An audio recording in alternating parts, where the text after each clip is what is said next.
Chicago, November 2nd, 1892. The great gale of last Friday and Saturday wrecked a large steamer and a schooner near South Manitou Island at the foot of Lake Michigan, and it is almost certain that the crews of both boats were lost. The steamer foundered near the island while the schooner was cast almost bottom side up on the beach. The name of neither boat can yet be learned, as the gale, followed so closely by another, this time from the east, has demoralized shipping, and it is too soon as yet to determine what boats are missing. Was it the W.H. Gilcher?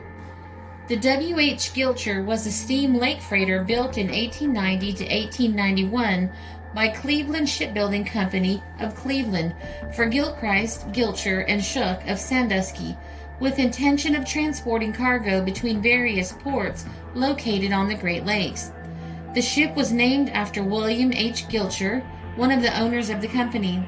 She is valued at $200,000 and is doubtless fully insured. For a time, she held the banner for big grain cargoes, having taken 110,000 bushels of wheat out of Chicago the first season. The steel steamer W.H. Gilcher, with coal from Buffalo to Milwaukee, passed through the Straits of Mackinac at 2:20 p.m. last Friday and put out into Lake Michigan. An hour afterward, the storm was at its height. Since that time, nothing has been heard of the Gilcher, and it was feared last night that she was the unfortunate steamer. The Gilcher was a sister boat of the steamer Western Reserve, lost on Lake Superior on August 30th last, with all on board save one. She had powerful machinery, and until the Western Reserve was lost, the pair were supposed to be capable of living through any storm. The Gilcher left Buffalo October 25th, and after unloading her coal at Milwaukee, was to go to Escanaba and load iron ore for Ashtabula. From there, so a Buffalo Dispatch last night states, she was to go to Toledo and load soft coal for Lake Superior. She carried a crew of some 22 men. The crew of the Gilcher, so far as known, are as follows: Lloyd H. Weeks, master of Vermilion; Edward R. Porter, first mate of Lorraine; Finley, second mate of Buffalo; Sidney B. Jones, chief engineer of Merino City, Michigan; King, wheelman of Chicago, formerly from Vermilion; Thompson, oiler, a son of Daniel Thompson; Charles Hontoon, oiler of Merino City; Will Faulthaber, fireman, 21 years old, of Vermilion. This leaves 10 men, the names of whom are unknown. A Cleveland Dispatch this morning states that the Gilcher is several days overdue. Her owners have heard nothing from her since she entered Lake Michigan last Friday, and they have grave fears for her safety. She ought to have been in Milwaukee last Saturday. A dispatch from Frankfort, Michigan, says that Captain Redditch of the steamer Columbia reports a wreck at South Manitou Island. No name can be found except the word ostrich, which is worked in red on a pillow slip. The main beam bears the official number, 18,967, tonnage 265 and a fraction. The schooner John Shaw, in tow of the steamer John F. Eddy, reached Chicago yesterday afternoon. When off the South Manitou on our way to Chicago, Captain George Dennis of the Shaw said last night, we passed through a large quantity of wreckage. Doors, stools, window sash, and part of a steamer's bridge with the bell still upon it were floating in the lake. The stanchions to the bridge, which were painted white, were of stripped oak. The bridge was about 5 feet wide fore and aft, but I do not know how long it was. The doors had sash in the top panels. The glass, of course, was broken out. We could see nothing which would give any indication of what the name of the unfortunate craft was.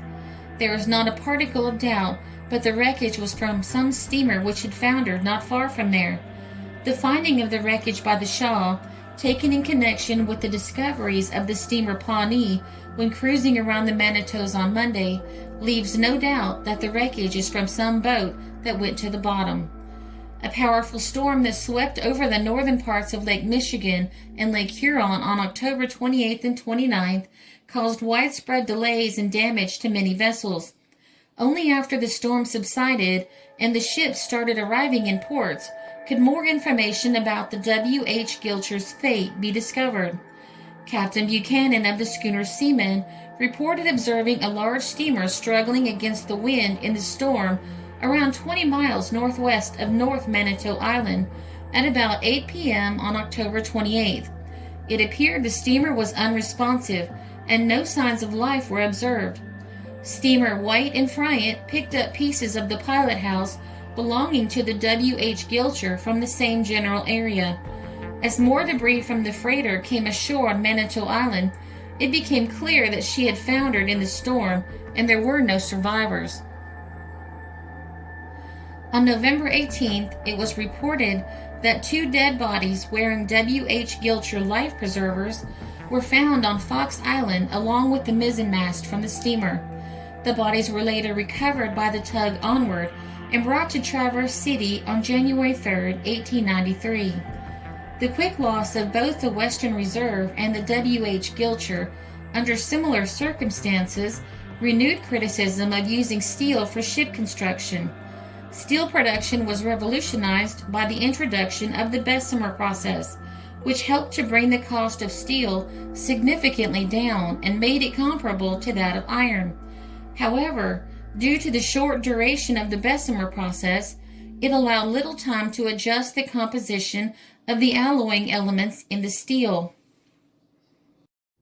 In particular, phosphorus could not be efficiently removed from molten steel, and widespread use of blowing air instead of oxygen additionally introduced nitrogen into steel. The presence of both of these elements reduced ductility of the final product, resulting in material that was not able to withstand the frequent compression, extension, and torsion loads experienced by these types of vessels during their journeys. As of 2020, the W.H. Gilcher is the largest unidentified shipwreck on Lake Michigan.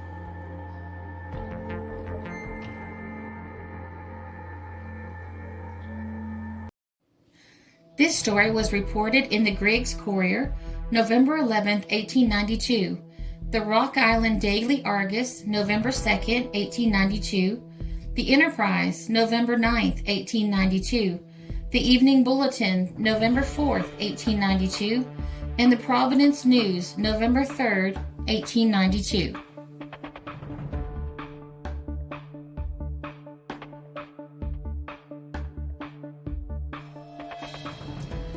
This is a Country Road production because history is fascinating.